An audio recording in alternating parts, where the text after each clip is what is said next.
My name is Zara, and I was on top of the world.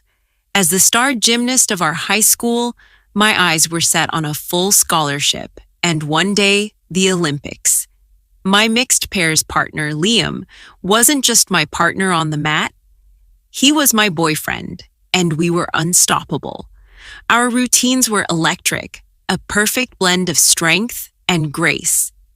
We were the golden couple, and our future seemed written in the stars. My best friend, Chloe, was our biggest cheerleader. She was always there, holding my water bottle, fixing my hair, and cheering the loudest from the sidelines.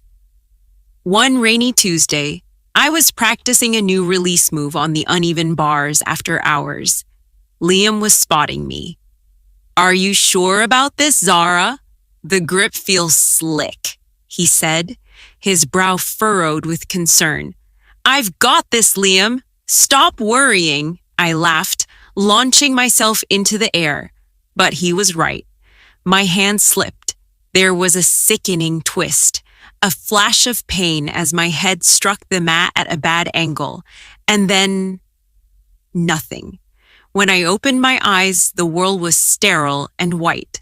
A beeping monitor next to my bed was the only sound. A doctor entered, his expression one of polite surprise. "Zara, you're awake. This is remarkable." He explained that I hadn't just been asleep for a night. I had been in a coma for 3 years. 3 whole years. My parents were crying with joy on the phone, promising to fly back immediately from a business trip. But all I could think about was Liam.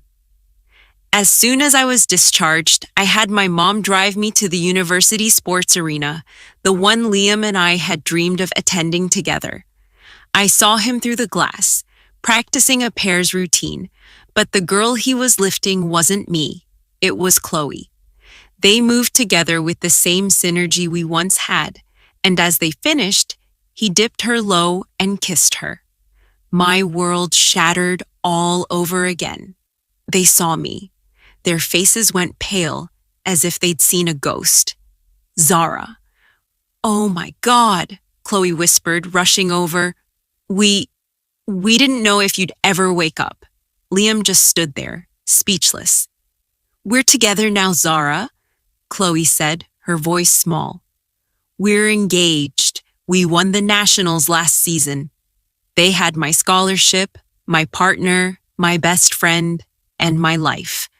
I turned and walked away before they could see me break. The following months were a blur of depression and painful physical therapy. My body, once a finely tuned instrument, felt alien. I had to finish high school, sitting in classes with kids who were freshmen when I was a senior. It was humiliating. One afternoon, seeking refuge, I went to a small coffee shop called The Daily Grind.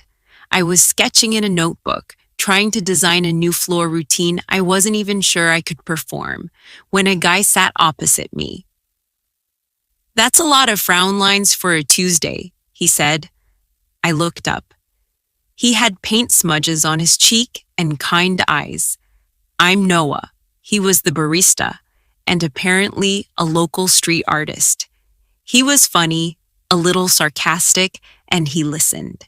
He didn't know who Zara the gymnast was. He just saw me. We started talking every day. He told me about his art, his dream of painting a giant mural downtown. He made me laugh, something I hadn't done in years. A few weeks later, Liam and Chloe walked into The Daily Grind. My heart hammered against my ribs. I saw the pity in their eyes, and I couldn't stand it. In a moment of pure panic, I grabbed Noah, pulled him close, and kissed him. He was completely surprised, but to my shock, he kissed me back. "Hey, babe," I said loudly, looking right at Liam. "Sorry, this is my boyfriend, Noah." Liam's face darkened. Chloe looked furious. "Boyfriend? You move on fast," she snipped. "Some of us do," I replied, my voice cold. After they left, I turned to Noah, mortified. I am so, so sorry. I panicked. Noah just raised an eyebrow. So, babe, huh? That's going to cost you. At least let me buy you a real drink sometime. He wasn't mad. He understood. We agreed to pretend just for a little while to get them off my back.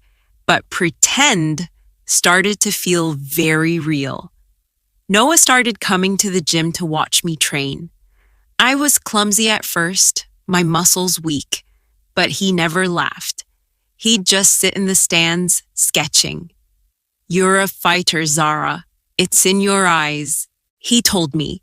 He showed me how to use spray paint, and I taught him how to do a proper handstand. I was falling for him, and it terrified me.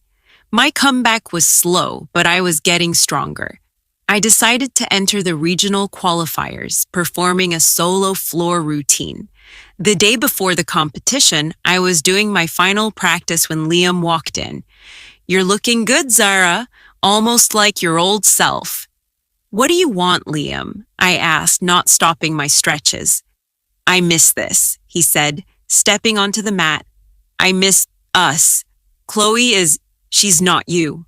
I made a mistake. He grabbed my hand. It's not too late.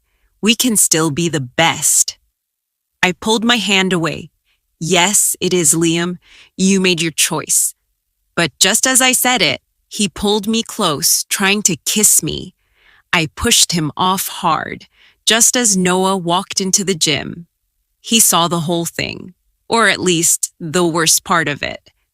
His face fell. Noah, wait, it's not what it looked like, I yelled, running after him, but he was already gone. He didn't answer my texts. The day of the competition, my heart felt like lead. I was alone. My parents were in the crowd, but Noah wasn't. As I was in the locker room, Chloe cornered me. Stay away from him, Zara. You've already lost. He's mine. I don't want him, Chloe, I said, my voice tired. I'm not here for him. I'm here for me. I walked out onto the mat. The arena was silent. I took a deep breath. I wasn't the old Zara. I was someone new, someone who had fought her way back from nothing. The music started. I poured every ounce of pain, anger, and hope into my routine. I wasn't just a gymnast, I was a warrior. I landed my final tumble, a triple full, and the crowd erupted. I was breathing hard, tears streaming down my face. I had done it.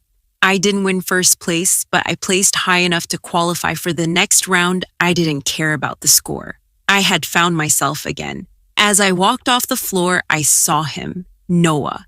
He was standing by the exit, a small smile on his face.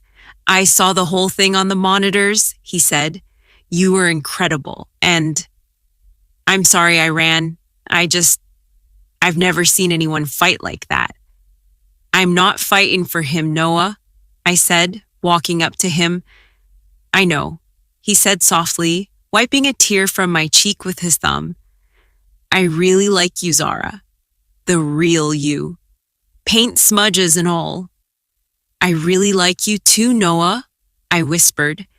And this time, when I kissed him, there was no one else in the world.